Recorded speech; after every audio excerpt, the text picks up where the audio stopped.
నిన్న నిన్న అసెంబ్లీలో అంతమంది టీడీపీ ఎంపీలు ఫలానా దాంట్లో పని చేయకుండానే బిల్లులు పాస్ చేసుకున్నారు, ఇంత డబ్బులు తినేశారు అని అంటే, దాని మీద హౌస్ కమిటీని వేయాలని అంటే నారాయణ గారు ఎందుకు అంగీకరించలేదు అని సూటిగా ప్రజలు అడుగుతూ ఉన్నారు. అలా ఎందుకని ఆ రోజు ఆ తప్పు జరిగినప్పుడు ఎవరికైతే సంబంధం ఉందో అధికారులకి, ఆ అధికారులే నేడు అదే డిపార్ట్మెంట్లో కీలక స్థానంలో ఉండబట్టి కాదా అని అడుగుతూ ఉన్నాం మేము.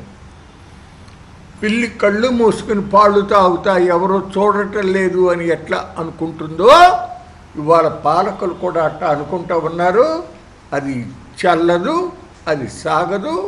2047 దాకా మనమే ఉంటామనుకునేటటువంటి కలలు 29తోనే ఫినిష్ అవుతుందనేటటువంటి వాస్తవాన్ని అర్థం చేసుకుని ఇప్పటికైనా ధోరణి మార్చుకొని సరైనటువంటి విధంగా రైతులు, కౌలు రైతులు, వ్యవసాయ కార్మికులు, పేదవాళ్ళకి సంబంధించిన విషయాల్లో సానుకూలంగా వ్యవహరించాలని చెప్పి మేము రాష్ట్ర ప్రభుత్వాన్ని డిమాండ్ చేస్తున్నాం.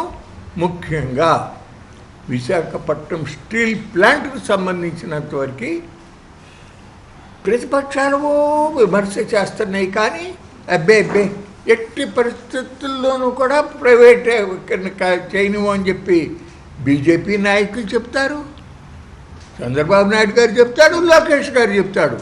మేము అడిగేది ఒకటే, సూటిగా ఎక్కువ లేదు, ఒకటే ఒక ప్రశ్న. ఎందుకుని బొగ్గు, ఇనుము గనులను విశాఖపట్నం స్టీల్ ప్లాంట్కి కేటాయించటం లేదు? దానికి సమాధానం చెప్పమని అడుగుతా ఉన్నాం. ఆర్సిలార్మిట్టల్ కంపెనీకి ఇప్పటికే బోల్డన్ని గనులు ఉండగా కొత్తగా మళ్ళీ ఆ ఆర్సిలార్మిట్టల్కి ఇనుప గనులు కేటాయించమని 3 పర్యాయాలు చంద్రబాబు నాయుడు గారు మోడీ గారిని అడిగారని వాళ్ళ అబ్బాయే చెప్పాడే. దాని మూలనే అనకాపల్లి దగ్గర పెడతానికి ఒప్పుకున్నారని అన్నారే.